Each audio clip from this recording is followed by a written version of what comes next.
మీ అందరికీ గుర్తుంది కదా శివజ్యోతి. ఇటీవలే తిరుపతి వెళ్లి తన స్నేహితుడితో కలిసి తిరుమల ప్రసాదంపై వివాదాస్పద వ్యాఖ్యలు చేసింది. తప్పైపోయిందంటూ క్షమాపణలు కూడా చెప్పడం జరిగింది. అయితే ఆమెను అడ్డం పెట్టుకుని కూడా రాజకీయం చేయొచ్చని నిరూపిస్తున్నారు జగన్, కేటీఆర్. ఆమె ఆధార్ కార్డును టీటీడీ చైర్మన్ బిఆర్ నాయుడు తిరుమలలో బ్లాక్ చేశారని, జీవితంలో ఇక శ్రీవారి దర్శనానికి శివజ్యోతిని అనుమతించరంటూ ఒక ఫేక్ వార్తను ప్రచారం చేస్తున్నారు. మీరు కూడా చూసే ఉంటారు. అయితే ఈ వార్తను జగన్, కేటీఆర్ ఎలా రాజకీయ అవసరాలకు వాడుకున్నారనేది ఈ వీడియోలో మీకు పూర్తిగా వివరించబోతున్నాం. TTD chairman BR Naidu Shivajyothi Aadhaar కార్డును బ్లాక్ చేశారని, ఇకపై శ్రీవారి దర్శనం నిషేధించారనే ఒక ఫేక్ వార్త విస్తృతంగా వైరల్ అయింది. అయితే మేం ఈ విషయమై తిరుమల అధికారులను సంప్రదించగా అందులో ఎటువంటి వాస్తవం లేదని తేలింది. మరి ఈ ఫేక్ వార్తను ఎవరు వ్యాప్తి చేశారు అని పరిశీలించగా జగన్, కేటీఆర్ అనుబంధ సోషల్ మీడియా వర్గాల్లోనే ఇది ఎక్కువగా షేర్ అయిందని తెలుస్తోంది. శివజ్యోతి వ్యాఖ్యలపై ప్రజలకు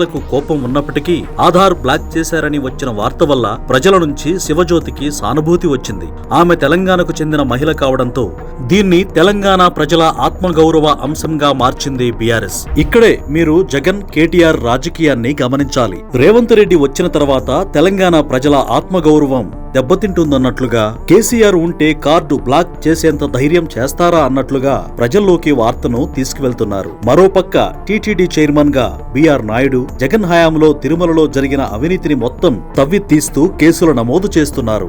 దీంతో నాయుడుకు చెడ్డపేరు తీసుకురావడానికి జగన్ ప్రయత్నం చేస్తున్నారు. ఇలా ఇరు ప్రాంతాల మధ్య విద్వేషాలు పెట్టడం, మతాల మధ్య విభేదాలు సృష్టించే మత రాజకీయాలకు పాల్పడుతున్నారు జగన్, కేటీఆర్. శివజ్యోతి ఈ ఆధార్ బ్లాక్ వార్తపై ఏ విధమైన స్పందన ఇవ్వలేదు. ఆమె గతంలో బీఆర్ఎస్ కు ప్రకటనల రూపంలో పనిచేసి మంచి ఆదాయం పొందిన వ్యక్తి కావడంతో ఈ అంశంపై మౌనంగా ఉండటాన్ని కూడా కొందరు రాజకీయ కోణంలో చూస్తున్నారు.